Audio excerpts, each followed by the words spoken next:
In an extreme oversimplification, for me, RTS games fall largely into two categories. One's where you're very defensive and you build up like your base before you go charging into a strategic battle. And games that you are very aggressive and you just point and click and off and away you go to try and overwhelm the opposition with a wave of yourself. It's this style of gameplay, the latter, that Nuke Them All really embraces. It's a solo developed game. It was inspired by Zed, an RTS game from the 90s, and to me it reminds me heavily of the Mushroom Wars series. And that's because, whilst it is a very red versus blue style battle where you're trying to take over various different maps and beat the other person's HQ down to a pulp and make it explode so that you can win each round, the way how this works is that you're constantly trying to battle and place your troops around the map so that you can take over outposts.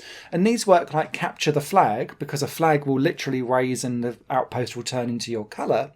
But that then starts to swing morale and momentum in your direction.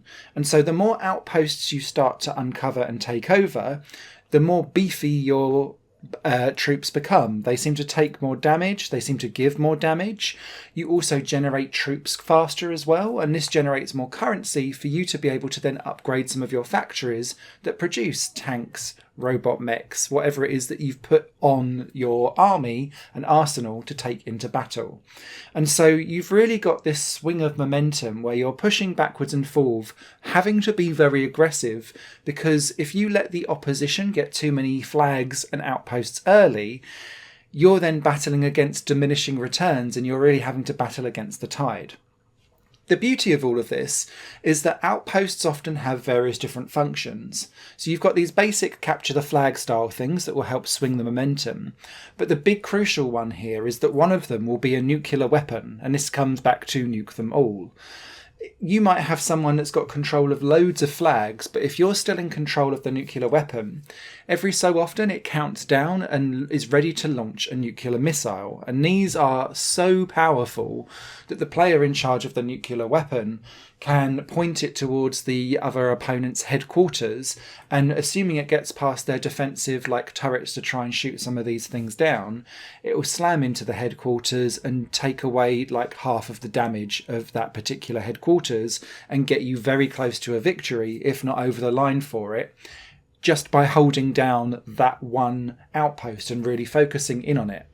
Because of that, everyone's busy battling over that outpost in the centre, and it'll be going backwards and forth. So that's why it's really good that you have to hold it for a certain period of time before that nuke can become available for someone to use.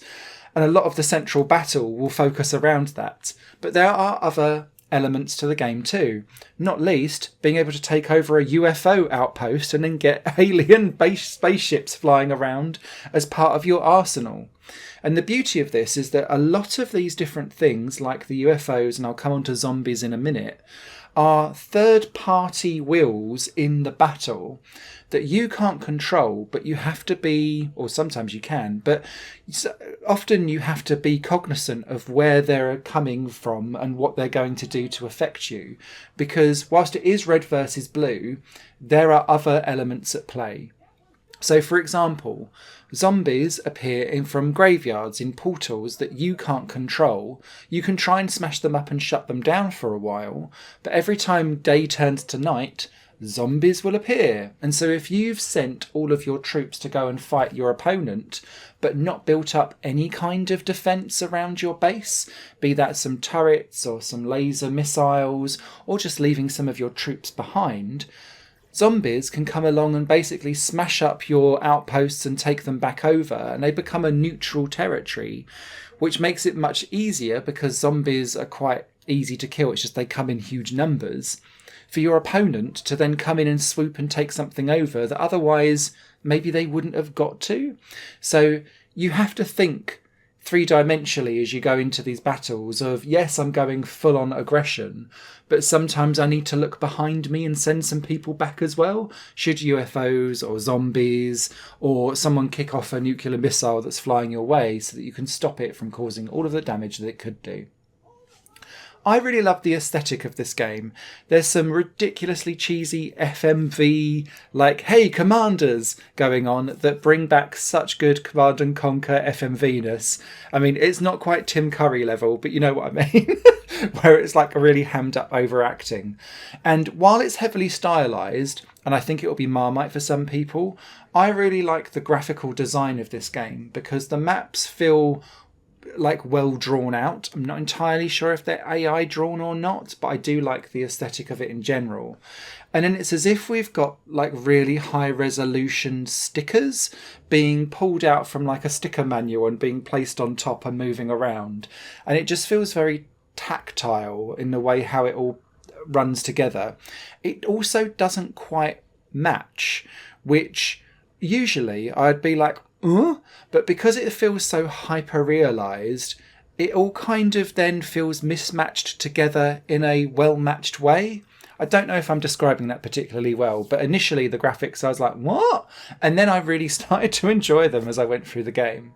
Now I had great fun with Nuke Them All, with some really aggressive and reactionary RTS strategy going on. I also found the controls to be really quite handy as well, reminding me of proper old school RTS where you click and drag across the screen to get your troops that you want and then right click to send them in a certain direction. It feels tactile in a way that a mobile touchscreen does, but in a good way, if that makes sense. However, Nuke Them All is an early access title, and this game is riddled with bugs. By far the worst one is the game-breaking bug that has actually prevented me to complete what is in the early access part of Nuke Them All now. And this is every time I get to the end of a level and I'm about to destroy the enemy HQ, the game freezes. It doesn't matter what weapon I use, it doesn't matter how long I'm in battle for, and the game starts to chug the longer you stay in battle, suggesting there's some kind of memory leakage in there somewhere. This game just freezes, and I would say 9 times out of 10 I can't progress through a level, and that happens on every single map, on every single play, and then you go in for the autosave and you pray to God that you're going to get through it, but no. I uninstalled, I reinstalled, I've done all kinds of things, and I cannot get this game to progress from level to level properly at all.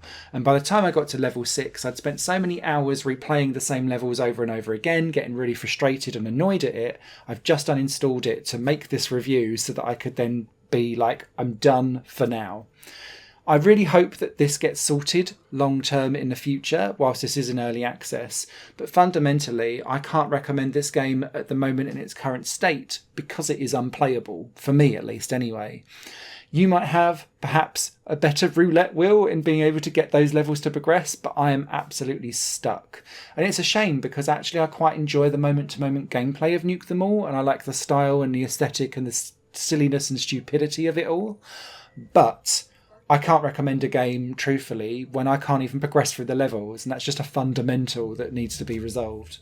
Ultimately, I think this is unscorable because I can't actually give you a fully rounded view of how this game plays because I can't get beyond the first few levels. So I'm going to put a pinned comment down below when I'm able to play this properly in the future, and I hope it gets resolved because I think there's good potential here. So yeah, maybe pop on your wish list if it scratches an itch for you, but I wouldn't touch it just yet. Higher Plane Games is part of the Higher Plane Network, a completely independent media outlet supported by people like you. The goal is to create the best possible content that cultivates a richer indie scene for games as well as music and entertainment. To find out more and to get involved, visit patreon.com/higherplane-network. Your support makes all the difference, and in return you'll gain access to bonus content and downloads. Thank you for watching.